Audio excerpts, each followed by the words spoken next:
The gravel lot behind the train station still lives in my body. I was 14. My mother rolled the window down 2 inches, just enough for her voice. My father did not turn around. He kept both hands on the wheel like the road was the only thing that needed him. There was one duffel bag at my feet and a cold coming off the rails. "Let's see how she finds her way home," my mother said. Then the taillights pulled out of the lot and the dark came down. I never went back. Not that night, not the next year, not once in 20 years. Welcome back to Calm Drama Stories. I'm Atlee, 34. This is the story of the night my parents drove off, and the morning, 20 years later, they came back to find me. They expected a girl who'd learned her lesson. What waited for them was something else entirely. If you've ever been blamed for surviving what someone did to you, stay with me. Drop a comment and be sure to subscribe. People always want the big reason. They want a crime that fits the punishment. There wasn't one. We were 3 hours from home, coming back from a cousin's wedding. I'd said something in the car. I'd rolled my eyes at my mother and muttered that she always made everything about her. That was it. That was the whole sin. My mother went quiet in the way that meant a storm was loading. Then she told my father to pull off at the next station. He did. She turned in her seat and said I needed to learn what life was without all the things this family handed me. She called it tough love. She said a hard lesson now would save me from being soft later. My father stared straight ahead the entire time. He never argued with her, not in 23 years of marriage, and he wasn't going to start over a teenager's bad attitude. They told me to get out. I thought it was a scare. I got out because I always did what they said. I stood on the gravel with my duffel and waited for the doors to unlock again. The engine didn't cut. My mother leaned to the cracked window and gave me the line I would carry the rest of my life. "Let's see how she finds her way home." The car pulled out slow, almost casual, like they were running an errand. I kept thinking they'd loop the lot and come back laughing. The taillights got smaller. Then they were gone, and it was just me, the rails, and a station clock ticking toward a dark I had no plan for. Nobody came back that night. I want you to sit with that, because for years I couldn't. Here is the part my family never told anyone. I did everything right. I didn't wander off. I didn't hitchhike. I went inside the station and found the ticket window. There was an older man behind the glass named Hollis, and I must have looked like exactly what I was, because his face changed the second he saw me. I told him the truth in a flat little voice. My parents drove away and left me. I gave him their names. I gave him the make of the car. He didn't lecture me, and he didn't doubt me. He picked up the phone and called the police, and he kept talking to me in a low, even way until they came. A county deputy showed up within the hour. She crouched down to my level and asked me what happened, and she wrote it all down in a small notebook. Every detail. The wedding, the argument, the window, the line. She tried the number I gave her for my parents. It rang and rang. She left a message saying she had their daughter and to call back immediately. Nobody called back that night. She made a note of that too. That report exists. There is a date on it, and a time, and a deputy's signature, and a line that says the responding officer was unable to reach the parents. I didn't understand yet how much that piece of paper would matter. I just knew a stranger believed me when my own family had decided I was a problem to be parked. The deputy asked if I had anyone. I said no. And that was when a woman from across the lot walked into the station drying her hands on her apron. Her name was Maeve Dolan, and she ran the diner that sat across the station lot like it had grown out of the ground. She'd seen the squad car lights through her front window. She came over to see what a deputy and a kid were doing in her quiet station at 9 at night. Maeve was maybe 60 then, built solid, with reading glasses pushed up in gray hair and flour on one sleeve. She listened to the deputy explain. She looked at me for a long moment. Then she said, I could sleep in the apartment over the diner, just for the night, until things got sorted. The deputy knew her. Half the county knew her. So that's where I went. Maeve didn't fuss over me and she didn't pity me, which was the only reason I could stand to be there. She set me up on a cot, gave me a glass of milk and a slice of pie, and told me the bathroom was down the hall. The next morning, she didn't ask me to leave. She handed me an apron instead. She said if I was going to eat her food, I could learn to buss a table, and something in me unclenched, because that I understood. Work, I understood. Owing nobody anything, I understood. One night turned into a week. A week turned into the rest of my growing up. I learned later that Maeve had buried a husband and never had children, and that the empty apartment over her diner had been waiting a long time for somebody. I didn't know any of that yet. I just knew that a stranger had given me a job and a bed, and my own mother had given me a gravel lot and a sentence. It took about 3 weeks for the story to find its shape back home. A social worker named Carol Briggs got assigned to my case, and she drove out to the diner to talk to me. She was kind and she was sharp, and she carried a file folder that already had pages in it. She told me she'd spoken to my parents. I asked what they said. She hesitated, the way decent people do before they hand you something heavy. They told the county I'd run away. They told the neighbors, the church, anyone who asked, that I had a wild streak and took off ungrateful after everything they'd given me. She ran off. Ungrateful. That was the line my mother used. Carol Briggs had it written in her notes because my mother said it to her face. I remember the room going very still inside me. I was 14, sitting in a vinyl booth, learning that my parents had not lost me. They had recast me. Carol asked if I wanted to go home. She had to ask. I said no. I said it without crying, which seemed to surprise her, and I have never once regretted it. The county did a kinship-style arrangement with Maeve, all of it documented, all of it legal. My parents signed the papers that let it happen, which tells you everything. They didn't fight. They wanted the version where I was the one who left, so I let them keep it, on the outside. But Carol Briggs gave me her business card and said, "If you ever need any of this, it's yours. It's your record." I put the card in a drawer and tried to forget the whole town 3 hours away that had decided what kind of girl I was. The years from 14 to 18 went by in Greece and homework. I bussed tables, then I ran the dish station, then Maeve taught me the flat top, and by 16 I could run a Saturday breakfast rush without dropping a ticket. I got myself to school every morning and back to the diner every afternoon. I made the honor roll twice, mostly out of spite, partly because the library was warm. I never called home. They never called the diner. The case file stayed open with the county until I turned 18, and then a letter came saying it was closed, no further action, and that was the only acknowledgement the system ever gave that anything had happened to me at all. I learned to need nobody. That sounds like strength. For a long time I thought it was. I wouldn't let Maeve buy me a winter coat without paying her back from tips. I wouldn't take a ride if I could walk. If a thing went wrong in the kitchen, I fixed it myself at midnight, rather than ask for help in the morning. Maeve watched me do this for years and finally said one thing about it. She said, "Atlee, leaning on somebody isn't the same as being left." I didn't believe her. I'd been left. I knew exactly how easy it was. So I built a self that couldn't be parked in a gravel lot ever again. A self that owed nothing and asked for nothing and could survive a dark with no plan. It worked. It also cost me, in ways I wouldn't add up until much later. But at 18, I wasn't counting costs.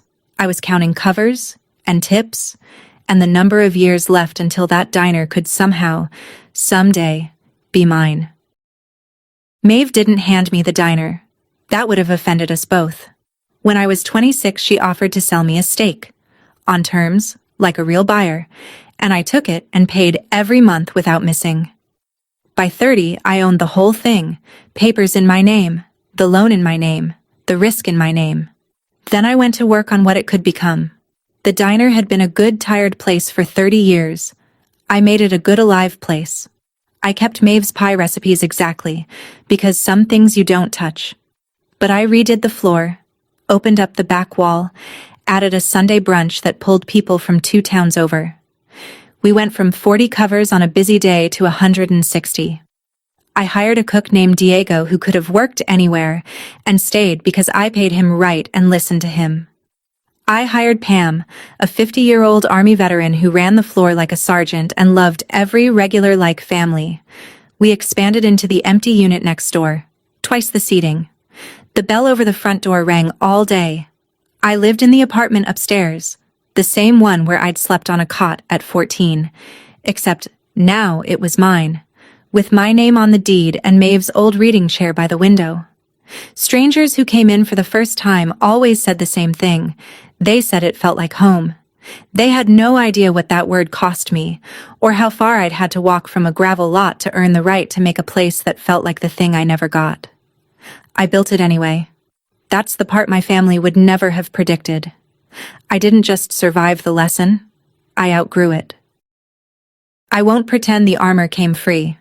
By my early 30s, I had a thriving business, a paid-down loan, and almost no one I let all the way in. I dated, a little, and ended things the second a man started to feel like weight I'd have to carry or be carried by. I worked open to close because resting felt like trusting the day not to fall apart without me. Diego once told me, gently, that I treated asking for help like a moral failure. He wasn't wrong. The girl who got left taught me a rule, and the rule was simple. If you never need anyone, no one can drive off and leave you in the dark. So that's the life I'm telling you about. A woman of 34 with a full diner, a chosen family of staff and regulars, a wall I'd kept up for 20 years, and a peace I'd built one shift at a time. That peace was the thing I had to protect. Not the building, not the money, the quiet, the knowing that the people in my life were there because they chose to be, not because blood obligated them. Stay with me here, because that wall, the one I'd spent 2 decades reinforcing, was about to get a knock on it from the one direction I never let myself watch. If you've ever rebuilt yourself out of what someone broke, you already know the sound I mean. Tell me in the comments where you found your own way home. Maeve died the winter I turned 33. It was quiet, in her sleep, the way she'd have wanted, and the whole town came to the diner after the service because there was nowhere else that made sense. I cooked for 200 people that day, and didn't sit down once, because sitting down would have meant feeling it. She left me almost nothing on paper, since I'd already bought everything from her fair and square. But her lawyer handed me an envelope and a small thing wrapped in a dish towel. Inside the towel was a tin box, the kind that holds shortbread at Christmas, dented at one corner, taped shut. There was a note rubber-banded to the top in Maeve's slanted hand. It said, "For when you're ready, not before." I wasn't ready. I knew, the way you know a sore tooth before you touch it, that whatever was in that box was about the gravel lot, and the girl I'd been, and I had spent 20 years not touching that. So I put the tin on the high shelf in my apartment, behind the good dishes, and I left it taped. I grieved Maeve by working. I kept her pies on the menu and her chair by the window and her habit of comping the table when a young person came in looking lost. But the box stayed up there, dented and waiting, for the better part of a year. Some part of me believed that as long as it stayed shut, the past stayed where I'd left it, 3 hours and 20 years away. I should have known better. The past doesn't honor the deals you make with it alone. It only waits until you've built something worth coming back for. It started with a stranger who wasn't quite a stranger. A woman came in for brunch one Sunday, 60s, church clothes, and she kept looking at me too long while Pam seated her. When I came by to refill her coffee, she said my name like a question. "Atlee? Atlee Travers?" My stomach dropped to floor. I said yes. She said she knew my mother, Brenda, from the old town, said they'd sung in the choir together for years. She said it warmly, like she was handing me a gift. Then she said the thing that turned the morning cold. She said it was such a shame. What happened? The way I ran off so young and broke my poor mother's heart, and that Brenda still talked about it. Still asked the congregation to pray that her wayward daughter would come home someday. The woman patted my hand. She thought she was being kind. I stood there holding a coffee pot in a diner I'd built from nothing, 3 hours and 20 years from that gravel lot, and I understood that the lie was not dead. It had a whole life of its own back home. It had a choir, and prayers, and a grieving mother at the center of it, And that grieving mother was the woman who rolled the window down and told the dark to keep me. I poured the coffee. My hand didn't shake, because I don't let it. I thanked her and moved on to the next table. But something old and cold woke up in my chest that morning, something I'd boxed up as carefully as Maeve had taped that tin. The story was alive. And if it was alive, then sooner or later, the people telling it were going to want their ending. The first call came 9 days later. Pam took the message because I was on the line, and she handed me the slip with a look I couldn't read. A woman had called asking for me by my full name. She'd left a number and a single sentence. "Tell her it's her sister Renata, and it's important." I had not heard the name Renata out loud in 20 years. My sister Rennie was 5 years older than me, the responsible one, the one our parents trusted to keep me in line on that drive home, which is a detail that matters more than I knew at 14. I waited 2 days before I called back. When I did, Rennie's voice came on smooth and rehearsed, the voice of a woman who'd practiced this in her car. She said it was so good to hear me. She said the family had thought about me every single day. She said Mom wasn't well and that life was short, and that family should be family, no matter what happened in the past. Notice what she did not say. She did not say, "I'm sorry." She did not say, "We left you." She did not say the word station. She talked for 4 minutes about healing and forgiveness, and never once named the thing that needed forgiving. I'd run a diner for years. I knew a customer working up to a complaint they hadn't said yet. I knew the shape of a person circling toward an ask. So I kept my voice even and I asked her plainly what she actually wanted. There was a pause on the line, a real one, the kind that tells you the script just ran out. And in that pause I heard the truth coming before she ever said it. Rennie didn't give me the whole thing on that call. She gave me a piece and let me imagine the rest, which is its own kind of manipulation. She said Dad's health had taken a turn. She said his kidneys were failing, that he was on dialysis 3 days a week, that the doctors had him on a transplant list that was years long. Then she said the family was getting tested. Blood relatives, she said, were the best chance for a living donor match. She let that sit. She did not, on that first call, ask me to give my father a kidney. She was too careful for that. She just made sure I understood that there was a need only blood could fill, and that I was blood, and that the clock was loud. After we hung up, I sat in Maeve's chair by the window for a long time. I felt a lot of things, but the cleanest one was clarity. This was not a family that had spent 20 years missing me and finally found the courage to apologize. This was a family that had run out of options and remembered they had a spare daughter. The prayers, the choir, the wayward girl story, all of it had been the public version. The private version was a man on dialysis and a list of relatives to test. I was not a daughter coming home. I was a possible organ. And the worst part, the part that sat coldest, was that some buried 14-year-old corner of me still wanted to matter to them enough to say yes.